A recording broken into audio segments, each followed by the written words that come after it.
자, 에브리봇 보도록 하겠습니다. 최근에 이 로봇 관련주들 중에서 두산 로보틱스를 제외하면 대부분 그렇게 강하다라는 흐름을 보이고 있지는 않은 그런 상황입니다.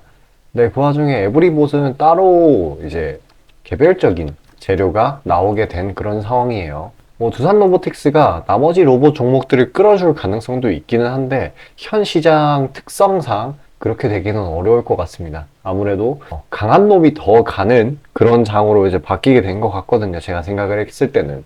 물론 이제 그에 대한 근거, 시장 설명이라는 부분은 잠시 뒤에 제가 더 말씀드리도록 하고, 일단 개별적인 재료가 뭐였냐 이유에서 이 아마존의 아이로봇을 최종 승인하기로 했어요. 인수하기로. 일단은 이 아이로봇이라는 게 아마존의 로봇 청소기 업체거든요. 이 작년 8월쯤에 아마존이 좀 스마트홈, 이 IoT 이런 부분에 대한 경쟁력을 좀 높이려고 아이로봇을 인수를 했었거든요. 그 작년 8월 정도였는데 그 이후에 거의 한 1년 3개월 만에 이 승인이 이루어진 거라고 보시면 됩니다. 근데 작년 8월에도 일정 부분 그 상승 흐름을 단기적으로 이런 식으로 금방 이슈화돼서 쭈르륵 내리는 게 아니라 조금 추세를 이어주기는 했었어요. 요 이슈를요. 그래서 당장 이걸로 오늘 뭐 금요일 하루 이 정도 흐름만 보이고 끝났다라고 보기는 좀 어렵고, 아마도 이런 식으로 완전히 꺾지 않고 버텨주는 걸 보면은 한 번 더 한 두 거래일 정도는 가주지 않을까 싶은 상황입니다. 아까도 말씀드렸다시피 이 아이로봇은 아마존에게 인수를 당한 로봇 청소기 제조 기업이고요. 중요한 건 글로벌 1위입니다. 전 세계 1위. 그래서 EU에서 왜 이렇게 아이로봇에 대한 그런 인수, 이거를 최대한 막 밀었었냐? 왜냐면 이제 좀 시장 경쟁 불균형 이런 것 때문에 최대한 막았다라고 합니다. 근데 상대적으로 에브리봇은 국내에서 시장 점유율 1위를 차지를 하고 있는 로봇 청소기 기업이에요. 또 다른 로봇 청소기 기업이라고 할 만한 거는 유진 로봇이 있는데 확실히 국내에 오늘 좀 지지부진한 흐름을 보였어요. 잠깐 보자면은 이게 오늘 유진 로봇의 흐름이었거든요. 상승폭이 그리 크지 않았습니다. 그리고 오늘 개장과 동시에 강하게 치고 오르고 그 뒤에 빠른 차익 실현, 최대한 바닥권에서 놀아주려는 모습을 보이긴 했죠. 장 마감 때쯤에는 이런 식으로 끌어올려주긴 했지만 확실히 에브리봇의 흐름이 차익 실현이 좀 긴 폭으로 나오기는 했지만 그래도 기준선을 최대한 지켜주려는 흐름을 감안을 한다라고 하면은 추가 상승은 이 에브리봇 쪽에서 나올 확률이 높다라고 보고 있어요. 그리고 이전 말씀드렸던 대로 국내 시장 점유율 1위이고 지금 시장은 강한 종목이 더 가는 그런 상황이거든요. 확실히 아까 제가 말씀드렸었던 대로 작년 8월에 아마존이 아이로봇을 인수했었다고 이렇게 발표가 났었다고 말씀드렸잖아요. 그때 국내 로봇 청소기 관련주들 쪽으로 매수세가 많이 이어진 그런 이력이 있기 때문에 다음 주 중에 아마 추가적인 상승을 더 이어가 주지 않을까 싶습니다. 일단 그래도 손절점을 정한다라고 하면은 뭐 길게 볼 거 없이 이 12,500원 부근 이 중기평선이 뚫린다라고 하면은 거기서 빠르게 손절 치는 게 나을 것 같습니다. 뭐 길게 볼 거는 아니에요. 지금 시장 성격상 M7 이쪽에 연관돼 있는 것도 아니고, 물론 아마존 떡밥이기는 하지만은 아마존이 집중하고 있는 섹터는 아니에요. IoT라고 하는 게 스마트홈 이런 거 있잖아요. 지금 AI 쪽이 워낙에 강하기 때문에 그런 게 아니라고 하면은 최대한 짧게 보는 게 맞습니다. 하지만 추가적인 상승은 해줄 수 있다라고 보고 있어. 최대한 짧게 봐야 된다. 이 부분은 꼭 기억을 하시길 바랍니다. 또 그리고 경계해야 될 부분이 추격 매수를 좀 최대한 유의를 하시길 바랄게요.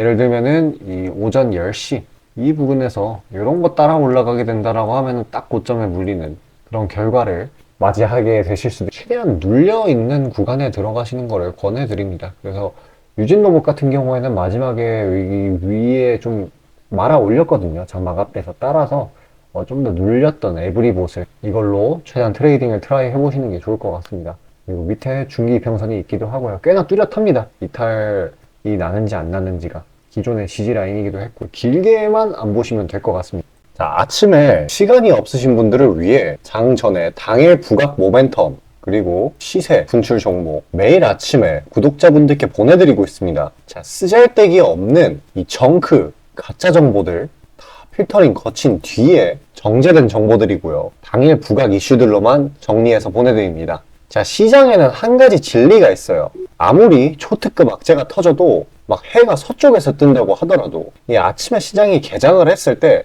반드시 튀어오르는 종목은 항상 존재해요.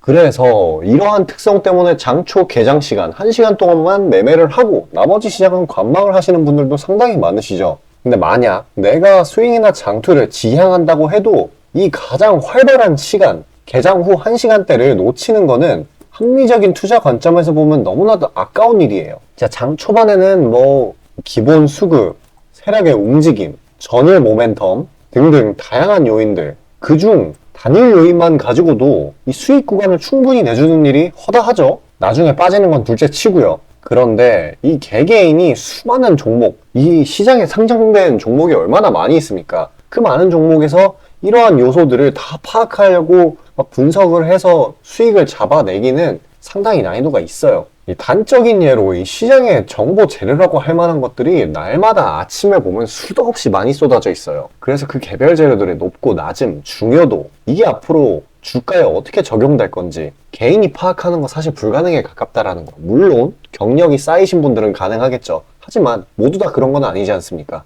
혼자 분석을 하려 한다면 본업이 있어가지고 시간이 부족할 수 있고, 앞서 말씀드린 것처럼 이 시장 경험 분석이 부족해서 그로 인해 재료 해석에 대한 미숙도 있을 수 있고, 아무튼 이 황금 같은 시간에 안 그래도 변수를 줄여야 될 시간에 자잘한 변수가 오히려 추가가 된다라는 거. 자, 제가 왜 이런 말을 이렇게 장황하게 하느냐? 제가 다 제공하겠다는 거예요. 저랑 제 팀이 날마다 추리고 추린 당일 모멘텀, 그리고 당일에 부각될 만한 알짜 정보들을요, 당연히 가짜 찌라시 같은 건 알아서 걸러드리겠죠. 요즘 같은 정보 과잉 시대인 만큼 제대로 걸러야 하잖아요.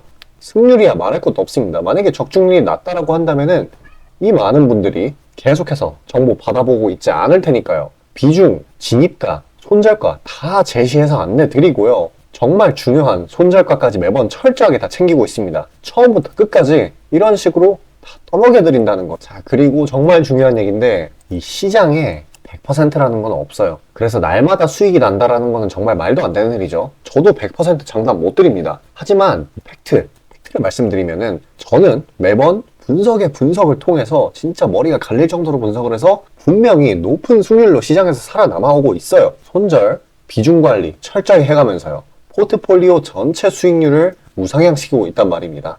그래서 이렇게 말씀드릴 수가 있어요. 저를 꾸준히만 따라오신다면은 여태 해오셨던 것과는 전혀 다른 돈의 흐름, 그게 뭔지 맛보여 드리겠습니다. 자, 이 주식시장에서 돈을 어떻게 벌어가는 건지 알게 해드리겠다고. 신청 방법 어려운 거 없어요. 지금 화면 상단에 나오는 제 번호로 문자 남겨주시면 한 분 한 분씩 다 안내드릴 거예요. 그래서 내가 만약에 종목만 원한다고 하면 종목만 받아보시면 되는 거고, 주식 관련 질문, 당일 시장 리포트 이런 거 다 가능합니다. 다 제공해드려요. 당연히 무료고요. 금전 요구 일체 없습니다. 저는 그냥 정보랑 종목만 제공해드리는 거니까요. 다시 한번 강조드리지만 화면 위 제 개인 번호로 연락 주시면 되겠습니다. 마지막 시장 파악하도록 하겠습니다. 이 최근에 조금 일단은 이제 코스피나 이 상 좀 더 심했었던 2차 전지나 아무래도 하락 우위를 아마도 이 미증시가 어저께 휴장을 했는데, 거기다가 이 좀 생기게 되면서 외국인이나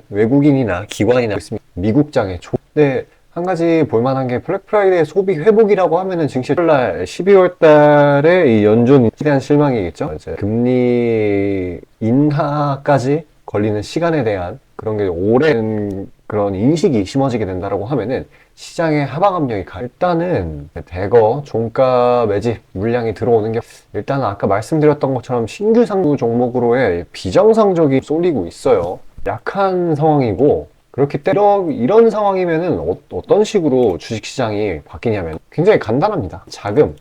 이런 친구들이 한 뭉태기, 그러니까 큰 자금을 이제 이동을 시킨다라고 하면은 그 방향으로 상당히 강하게 움직이는 그런 형태가 나타나게 되고 있습니다. 따라서 앞으로도 이제 신규 상장주들로의 그러한 이제 광기의 랠리 이런 거를 보여줄 거라고 보고 있어요. 자, 그런 식으로 돌아가게 되는 이유는 지금 금융 환경이 고금리인 탓도 있고, 특히 이 M7 쪽으로 대부분의 자금이라든지 그런 게 쏠리는 그런 상황이 나타나고 있기 때문이에요. 뭐 글로벌적인 관점이긴 한데 이 M7을 모르시는 분들을 위해서 이제 설명을 드리자고 하면은 이 약자가 뭐 대단한 거대한 7라는 뜻이에요. 이게 뭐냐면은 인공지능 쪽에서는 엔비디아, 마이크로소프트, 구글, 아마존 이런 큰 기업들 4개, 그리고 XR, 확장현실, 쉽게 말해서 메타버스죠. 여기는, 그리고 이런 친구들이 있습니다. 그리고 마지막으로 AI 자율주행, 테슬라죠. 그러니까 이 친구들만 잘 간다는 거예요. 우리 국내 증시도 지금 아까 말씀드렸다시피 신규주들 쪽으로만 강한 힘을 보이고, 최근에 이 테마 자체가 강한 힘을 보이는 건 잘 보이지 않고 있어요. 종목으로만 힘이 쏠리는 그런 상황입니다. 그런데 그러한 이유는 이렇게 M7이 워낙에 강한 탓도 있고 고금리가 기업의 투자 이거를 좀 부담스럽게 만들고 있고, 따라서 뭐 고용도 못 늘리고 자사주의 매입 소각이라든지 그런 부분도 못 해주고 있고, 따라서 이렇게 된다라고 하면은 자금 유입의 매력이 떨어지게 됩니다. 근데 가뜩이나 지금은 자금 유입, 이게 일반적인 투자자들이 자금을 뭐 개인이든 기업이든 외국인 투자자든 이런 자금을 이제 크게 운용할 만한 그런 여유는 딱히 많지 않은 상황이에요. 고금리 때문에. 왜냐면 지금 레버리지를 쓰기가 부담스러운 상황이거든요. 돈 쓰기가 어려운 상황입니다. 그렇기 때문에 특히나 이쪽으로 돈이 몰리고 있는 상황이에요. 뭐 엔비디아, 마이크로소프트, 구글, 아마존, 애플, 메타, 테슬라 이런 쪽으로요. 결과적으로 이 M7이라는 친구들은 다 내노라 하는 빅테크 기업, 큰 기업, 최근에 올해 굉장한 상승세를 맛본 그런 종목들이죠. 근데 이 친구들은 다른 기업들이 못한 투자라든지 고용이라든지 자사주 매입 소각이라든지 배당이라든지 이런 걸 꾸준히 하고 있습니다. 그래서 앞으로도 계속 자금이 이쪽으로 유입이 돼가지고 상승이 될 거다. 엔비디아 같은 경우에는 지금 AI 쪽 장난이 아니죠. 계속해서 이슈가 생겨나고 있는 그런 상황이기 때문에 앞으로도 계속 갈 거라는 거. 그러면은 우리가 지금 국내 시장에서 해야 될 만한 일이 뭐가 있을까요? 테마 잘 나오는 거 그때그때 잡아가지고 그걸로 좀 차익 실현을 봐야 되나? 아니면은 신규주들 상장하는 거 따라가야 되나? 이거 따라가는 거 좀 부담이 있어요. 내가 저가에 들어간 게 아니라고 하면은. 왜냐하면 그냥 마치 공식처럼 올라가요. 이 신규주들이 올라가는 그런 흐름이. 그리고 이 테마라든지 기존에 있던 친구들은 어떤 식이냐면은 횡보 아니면은 찔끔 올랐다가 그대로 주주룩 빠지고, 이게 무한 반복되고 있는 그런 상황이에요. 그러니까 뭔가 새로운 돈이 들어와서 지지가 유지가 돼야 되는데, 아니면은 세력들이라든지 외국인이라든지 기관이라든지 그런 애들도 안 팔아야 되는데 걔네들도 팔아버립니다. 그러면은 우리는 뭐 특히나 개인 투자자들의 경우에는 이렇게 던져버리는 매물 아니면은 이런 추격 매수에 따라 들어가서 손해를 봐버리는 그런 경우의 수가 굉장히 커지죠. 그러면은 곰곰이 생각을 해가지고 최대한 신규주 탑승은 자제를 하고 이러한 이 M7 관련주들, 이 친구들의 밸류 사이클의 하위 단계에 있는 그런 밸류가 굉장히 튼튼한 종목들 어쩔 수가 없어요. 지금 시장 상황은 이거는 24년도까지도 이렇게 흘러갈 거예요. 아마도 24년도까지도. 그래서 이 친구들의 밸류 사이클의 하위 단계에 있는 종목들을 상대적으로 저가 부분에 있다라면은 그거를 매입을 해주는 게 가장 좋은 방법일 겁니다. 어차피 이 시장이라는 거는 차트를 보세요. 이런 원래 올랐다 내려갔다 이렇게 반복을 하는 거예요. 그래서 이런 구간에 괜히 할 필요가 없다. 지금은 오히려 올라가는 구간이기 때문에 난이도가 더 어렵죠. 언제 이게 또 꺾일지 모르니까요. 그래서 지금은 좀 밸류 부담이 있더라도 아까 제가 말씀드렸던 세븐 관련주들, 얘네들이 저가에 눌려있을 매수를 하는 게 현명하다라고. 일단 신규 자금 유입이라든지 그런 것들이 잘 일어나려면은, 이 말은 뭐냐, 다른 테마들도 좀 잘 가려면은 금리 인하가 본격적으로 일어나 줘야 됩니다. 근데 그거는 아직은 조금 먼 이야기라는 거. 지금 시장 전략에서는 이런 식으로 제가 말씀드린 대로 M7 관련주들 이거를 하는 게 나아요.